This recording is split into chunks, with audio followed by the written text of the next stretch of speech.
Good morning. This is KELOLAND on the go with all you need to know in news and weather as you start your day. A Georgia couple on their way to the Sturgis motorcycle rally hit a roadblock in Sioux Falls.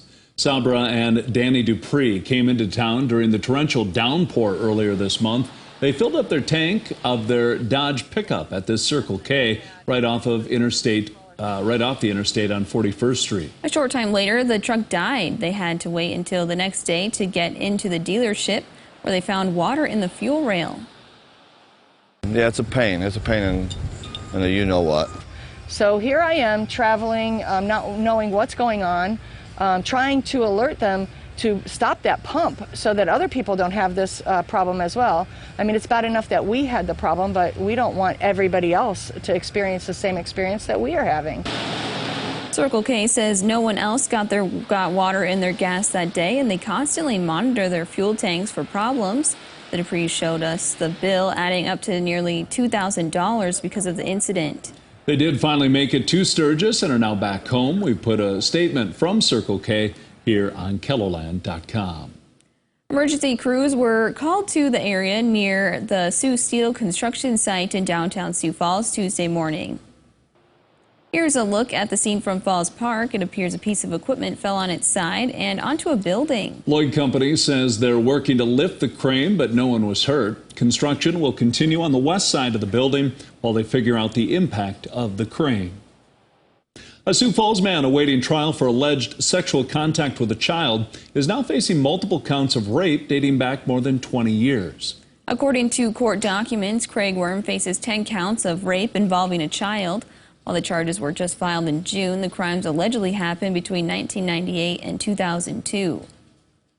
We first told you about Worm in November when he was arrested following a standoff in Kentucky.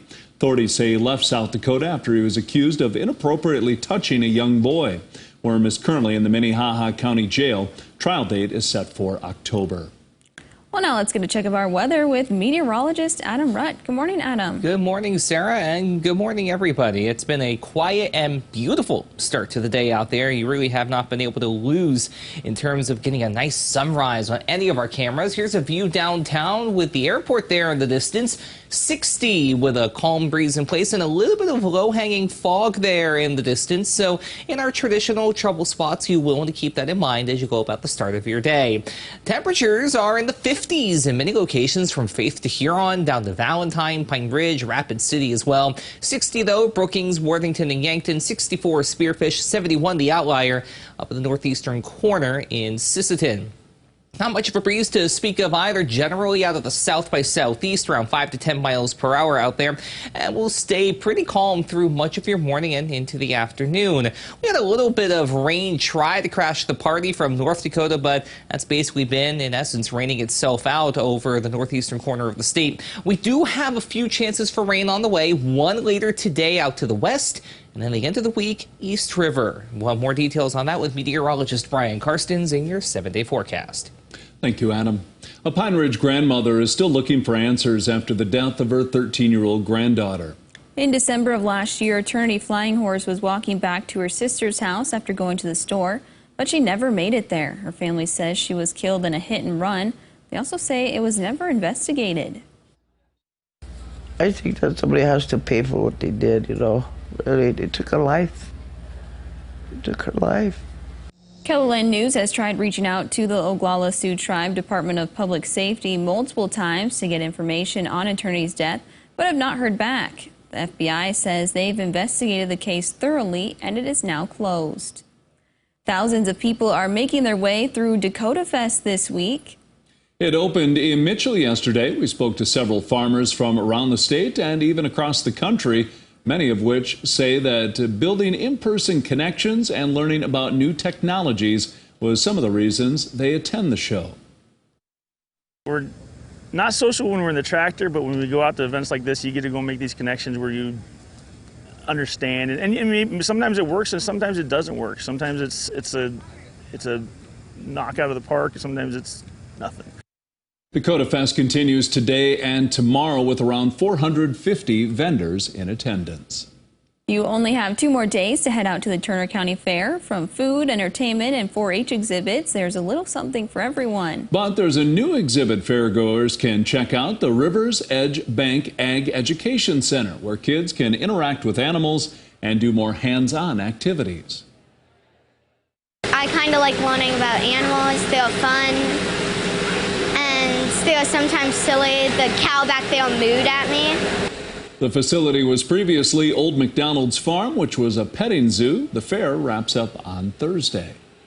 Rapid City Police are making sure kids have all the supplies they need for the start of the school year. Officers will be at both Walmart locations in Rapid City today from 4 to 8 p.m. collecting school supply donations. If you can't make it, officers will be collecting donations again August 26th at the North Walmart. And that's a look at some of our top stories. Now let's get one last look at your weather with meteorologist Brian Karstens. Brian?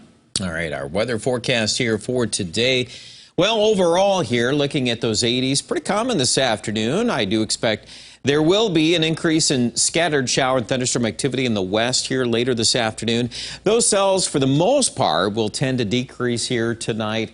And once we get into tomorrow, what's kind of left over here may regenerate during the peak heating of the day tomorrow. I do expect we'll still bounce back into the 80s, and we should develop enough instability to generate these scattered thunderstorms. The exact tracks on those, a lot of what's going to be falling on radar will be tending to drift to the east and the southeast. So in Sioux Falls, for example, maybe a better concentration of rain tomorrow evening. Futurecast on this broader perspective kind of gives us a bird's eye view of the collection of showers and storms there Thursday night. So again, a lot of that runs east of the James Valley where those cells pop up. You know, you could pick up a quick half-inch or more of rain. And if you don't get a lot of rain out of Thursday night, well, we'll get to do this again on Friday. More scattered showers and thunderstorms. And as that low pivots to the south and east, we may see a few more leftover shower areas on Friday, and if nothing else, a few more clouds. So that'll tend to keep our temperature down at least into the 70s. We'll see next week warming back up, but nothing hot yet. East River. Highs today 89 in Rapid City with that thunderstorm chance popping up later in the afternoon. 81 in Sioux Falls. Only 73 on Friday in Sioux Falls. We have a 50% chance of rain, though, and then that reduces down to a 30 or 20% chance on Saturday. Overall, we are expecting the numbers here in Aberdeen to climb back up close to 80 early next week.